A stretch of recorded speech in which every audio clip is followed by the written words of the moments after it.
What's up, guys? Welcome back to our channel. I'm Jesse. And I'm Chantal. And today we're going to be doing 3 Nightmarish Zoom call horror stories. Woo! Scary video. Scary from video. So, I'm excited. What's Zoom though? Zoom is like right now, because no one can work, they're Zooming each other like on a FaceTime call, basically. I think that's what Zoom is. Okay. I think it's like a FaceTime thing. Comment down below if you actually know what it is. But I'm pretty sure it's like some kind of FaceTime, and it's you can do big conference chats, so like 6 people in it or whatever. Oh, yeah. Oh, so somebody's gonna catch something like in their background. Probably, or yeah. But I love horror stuff. Jesse, not so much, but I'm so excited for this. He's a little bit of a scaredy cat. All right, let's get into it. He's creepy too when he does his videos. So Melissa D is store number 1. It was sometime in April, peak corona time in my state. Quarantining and lockdown were still in effect. There was nothing to do on Friday and Saturday nights besides Zoom calls with your friends. It was like a week after I finally hopped on the wave and agreed to jump on a Zoom call with my 4 friends, Ashley, Haley, Sylvia, and Alexa.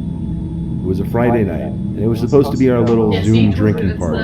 It's like a multiple video chat. Can we turn this up real quick? Yeah.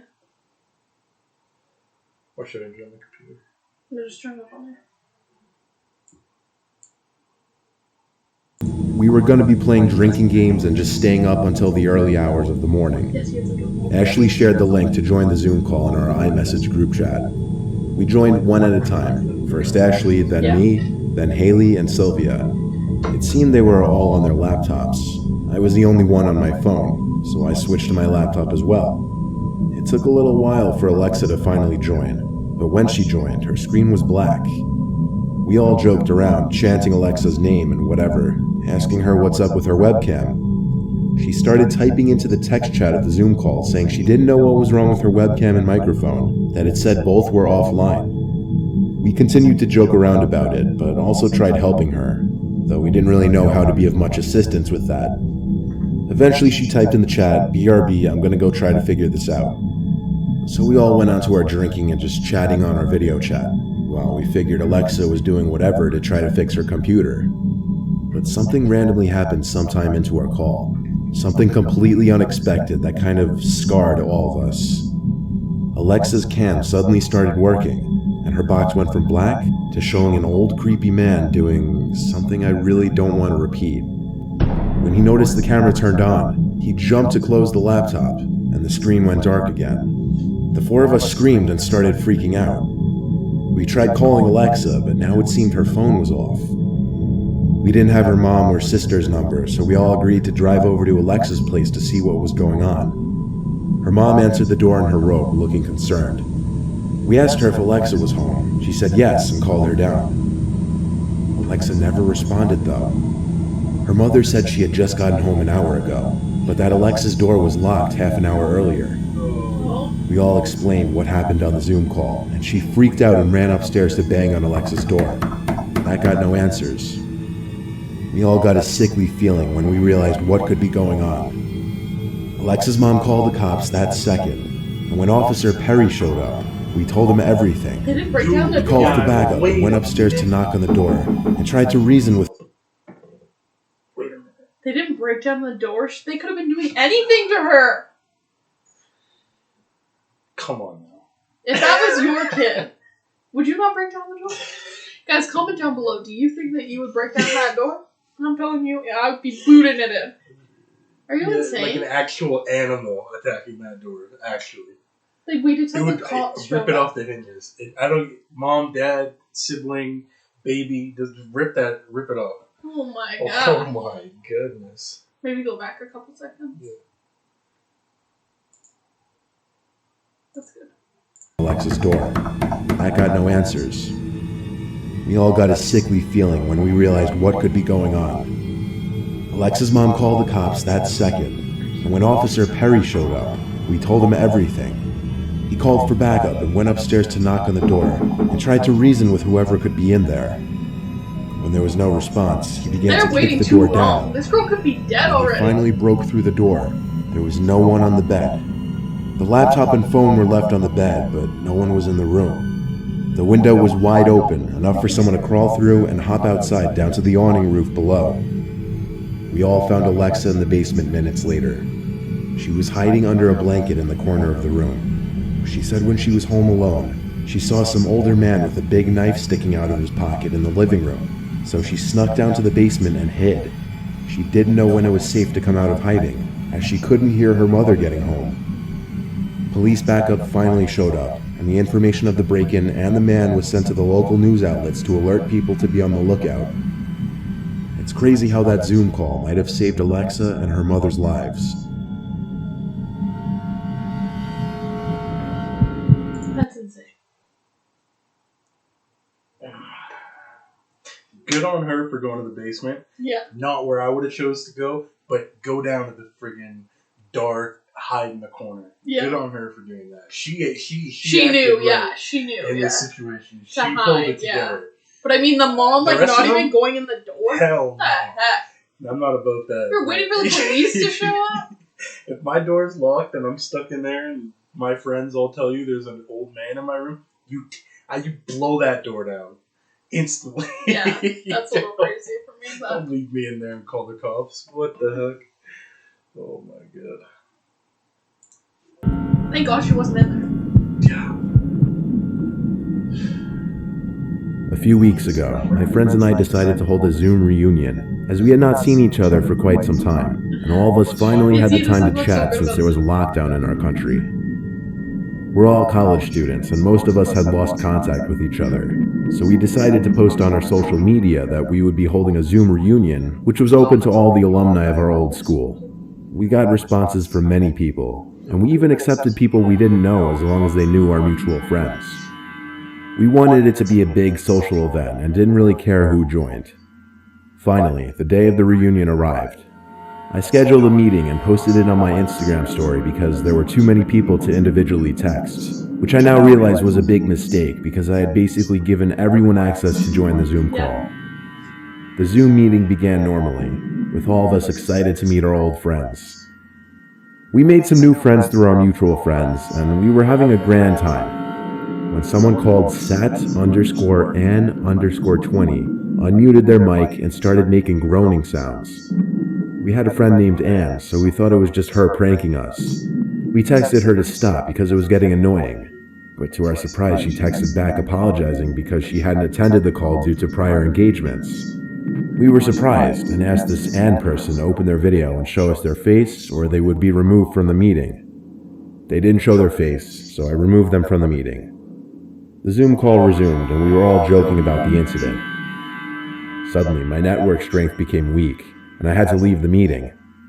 I joined back soon after, but SatAn20 had somehow taken the opportunity and re-entered the meeting in the few seconds that we unlocked it. This time they began to share their screen and displayed a video of a black tunnel on loop. We were terrified, and a lot of people were leaving the meeting because of it. Yeah. But my friends and I were determined to find the person who was destroying our reunion. We constantly tried to remove them from the meeting, but the second my friend's network connection weakened, somehow the SatAn20 person became the host. There was nothing we could do now. The account was still playing the video on loop and chanting something in a strange language. We could have left the meeting, but really wanted to know who was disrupting it. Suddenly, the video stopped. Okay, fair enough. You want to know. I would want to know too. Yeah, Right? I mean, I think I would wait it out too. But, I mean, what a weirdo. That's just so Okay, odd. but also, they should not be posting. You should not be posting the group chat on your Instagram story, because then all the weirdos can jump onto your freaking call. I don't understand that. Yeah, that doesn't really make sense. I mean, but like, I mean, he knew. After he did it. Yeah, obviously. he's like, oh, I shouldn't have done that. Yeah, but I mean, like, ugh. Yeah, that's very odd. It's like the guy hacked into their network and just took control. Yeah. And SatAn20 started talking in a distorted voice about how my brother Rav had completed the ritual and attained salvation, and we could take their help and do the same too. Here's the thing. I had a twin brother who died before birth. My parents had wanted to name him Rav. They told me when I was very young about his prenatal death and begged me to never talk about him. Only my grandparents and parents knew about him, as the subject was too painful to disclose to others. I had always wanted a twin, and blaming myself for his death, I never told anyone about him. Soon after we had moved to a new city, I was certain that the only people who knew about my brother in the city were my parents.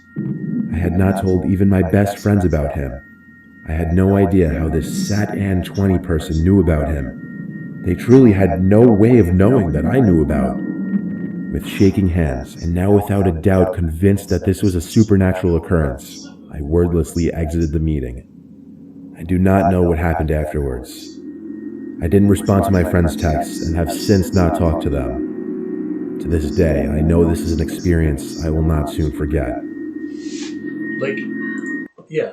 Like what? Well, like, I mean, really, how did that person keep getting back into it? Maybe it was supernatural. Because how did they keep getting in? Well, not even that. Like, they knew the kid's name. Yeah, of his twin brother that passed away. Died before even... Like, when the day he was born, yeah. What else are you supposed to That's believe? for sure some sort of supernatural thing. That is crazy. That was crazy. What? That was crazy. Jeez.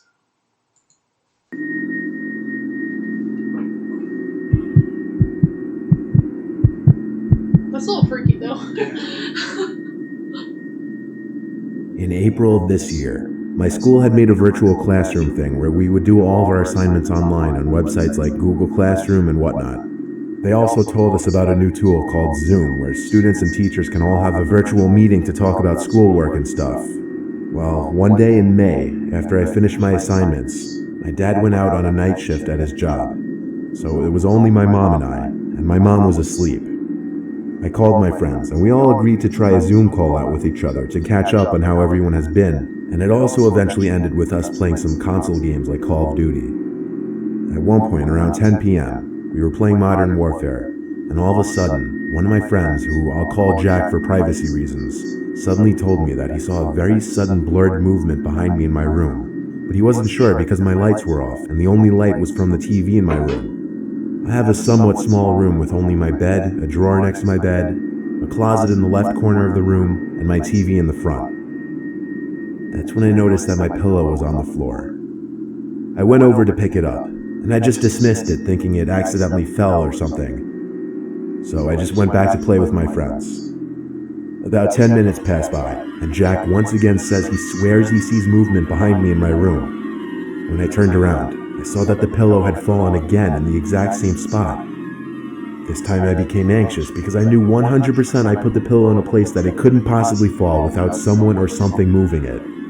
I bend down slowly to pick it up, and then I hear Jack scream. I put the pillow on the bed and rushed over to my laptop sitting on my chair to ask him what was wrong. All he said was to look under my bed. Oh. And I saw it. I saw two glowing eyes which were lit up by the TV screen.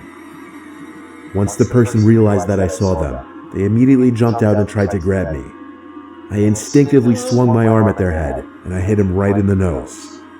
He looked to be at least 45 and had long, dry, straight hair that looked like it hadn't been cut or washed in at least a year. Ew. He had a scratchy-looking beard and was a very skinny but tall guy. He looked to be about 6'3". He fell onto my bed, and I could see his nose was bleeding, so I took my chance and ran to my mom's room and locked the door. I could hear his footsteps stomping through the house coming towards the room, so I immediately told my mom to call the police despite her groggily shouting at me to tell her what was happening. She called the cops, and by then I could hear his footsteps as he was going from room to find where I went. When he came to the room we were in, he tried the handle, and when he saw it was locked, he knew we were in the room. But he didn't bang on the door like I thought he would. Instead, I heard a small chuckle, and then I looked under the little crack under the door, and I could see his feet standing there. Ugh. As soon as I looked under, he looked through the crack as well, Ugh. and I could see his bloodshot eye. I also saw a couple drops of blood on the floor, and then on the other side of the door, I heard "You'll pay for that" in a psychotic, high-pitched, childish voice. When I backed away, he screamed like a madman and started banging on the door over and over. I started covering my ears, trying to shut the sound out, and I could see my mom crying. Just then, We hear the sirens outside, but the man doesn't stop banging and shouting. The police knock on the door, and when they hear the man, they immediately knock the door down and come in, literally like something from a movie. I heard the man stop, and I thought the police already got him. When I opened the door, I saw the man facing the two officers, looking like he was going to attack them. When he stepped towards them, one of them shot a taser at him, and he immediately fell and started shaking violently. They cuffed him and took him out to the car, and a third officer came to question me and my mom. I told him the whole story, and then the 3 officers started searching for the place of breaking and entering, and it turned out that he had broken in through the window in my dad's office room, and they found a small axe and drill under my bed in my room.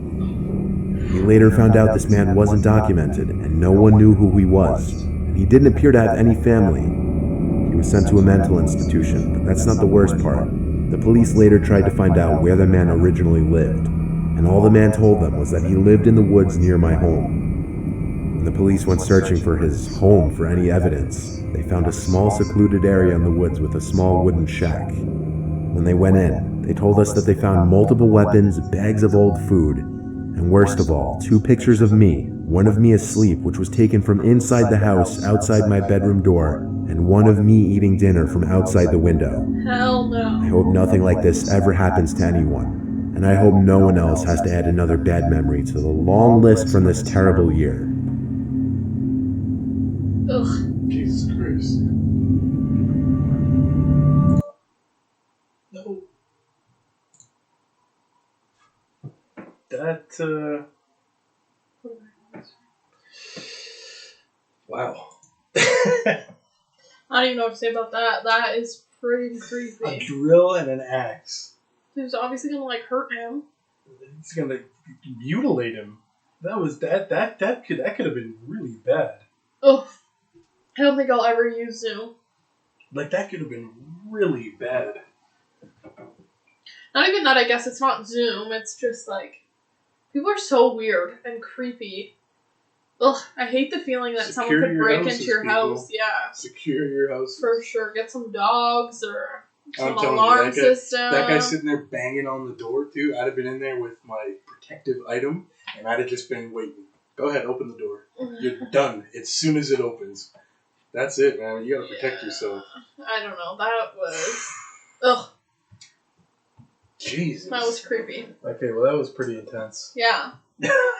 Okay, anyways. Alright, guys. Thanks again so much for coming back and watching our channel. Make sure you subscribe, smash that like button, and turn on your post notification because we are dropping videos every single day. Every day. We're also doing challenge videos on Thursday. Super exciting. We haven't 100% decided what we're going to do, but we're really looking forward to those. If there's anything you guys can think of, too. Yeah, like any challenge video we should do. Yeah. Make sure you comment down below. Let us know. We love hearing from you guys. Yeah. Awesome. All right. Thank you. Peace out.